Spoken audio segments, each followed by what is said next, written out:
வணக்க நண்பர்களே, நாம் இன்றைக்கி என்ன பார்க்க போனால் ரீசெண்டாக ரிலீஸ் ஆன ஆர்கே வித்யாதரன் இயக்கத்தில் யோகி பாபு நடித்துள்ள ஹாரர் சென்டிமெண்ட் படம் தான் ஸ்கூல். இந்த படத்தோட ஒன்லைன் ஸ்டோரி தான் நாம் இன்றைக்கி பார்க்க போகிறோம். இந்த படத்தோட ஸ்டோரி என்னென்னா, தனியார் பள்ளிக்கூடம் அப்படின்னு சொல்லிட்டு ஒரு பள்ளிக்கூடம் இயங்கிட்டு இருக்குது. அதில் பகவதி பெருமாள் இருக்கார்ல, அவர் தான் இதில் ஆசிரியராக இருக்கிறாரு. அவர் என்ன நினைக்காருன்னா, நம்மளோட பள்ளிக்கூடம் 2வது இடத்துல இருக்குது, இந்த பள்ளிக்கூடத்தை எப்படியாவது முதல் இடத்துக்கு வர வைக்கணும் அப்படி சொல்லிட்டு அவர் துடியான்னு துடிச்சிக்கிட்டு இருக்காரு. இதுக்காண்டியே ஒரு டிஃப்ரெண்ட்டான ஒரு புத்தகத்தை ஈஸியாக மாணவர்கள் எல்லாமே கற்றுக்கிற அளவுக்கு ஒரு புத்தகத்தை எழுதுறாரு. இந்த புத்தகத்தை எழுதுனதை படித்த ஆசிரியர்கள் மாணவர்கள் எல்லாருமே ஒரு வித்தியாசமான ஒரு எதிர்மறையான ஒரு சிந்தனையை அவங்களுக்கு தோன்றுது.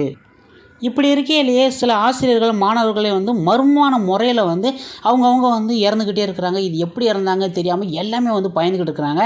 அந்த டயத்தில் ஒரு சாமியாரை அங்கே வரவழைக்கிறாங்க.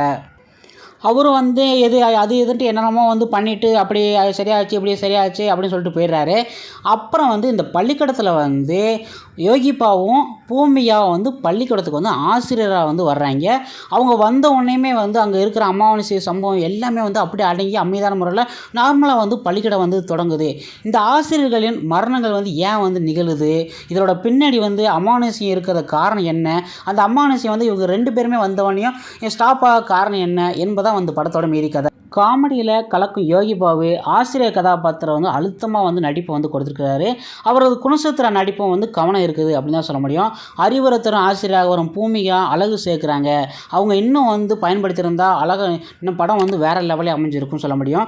போலீஸ் இன்ஸ்பெக்டராக வரும் KS ரவிக்குமார், தலைமை ஆசிரியராக வரும் பகவதி பெருமாள், உதவி தலைமை ஆசிரியராக நடிக்கும் சாமஸ் மந்திரவாதியாக நிகழும் நிழல் ரவி, அப்புறம் சாமியாராக ஆர்கே வித்யாதரன் உள்ளிட்ட கதாபாத்திரம் எல்லாமே நினைவில் நிற்கிற அளவுக்கு அமைச்சிருக்கிறாங்க.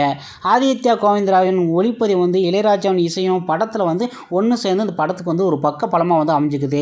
திருப்பங்கள் கொண்ட பரபரப்பான காட்சியில் பலம் தான் சொல்ல முடியும்.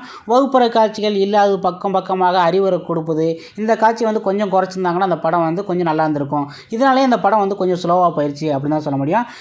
அது மட்டும் இல்லாமல் ஒரு மாணவர்கள் எந்த அளவுக்கு தான் வெற்றி பெறணும், இந்த ஒரு தோல்வி எண்ணாமல் எந்த அளவுக்குலாம் முயற்சி பெறணும் அப்படிங்கிறத இந்த படத்துக்கு கொடுத்துக்கிறாங்க.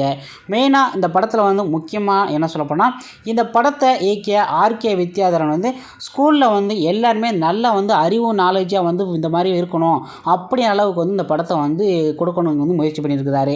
இந்த படத்துக்கு நான் கொடுக்குற ரேட்டிங் பார்த்திங்கன்னா 5க்கு 2.5 தான் கொடுப்பேன். இந்த படம் கான்செப்ட் அந்தளவுக்கு ஒன்றும் கிடையாது. ஸ்கூலில் படிக்கிறவங்க இந்த மாதிரி ஒரு அறிவு திறமையாக அவங்களே ஒரு நாலேஜை வளர்த்து இந்த மாதிரி போனால் அவங்க திறமையாக எப்படிலாம் வளருவாங்க, அவங்க அடுத்தடுத்து எப்படிலாம் படிப்பாங்க அப்படின்னு அளவுக்கு இந்த படத்தை கொடுத்துருக்காங்க. இதை ஃபேமிலியோடு நீங்கள் ஒரு தடவை பார்த்து என்ஜாய் பண்ணலாங்க.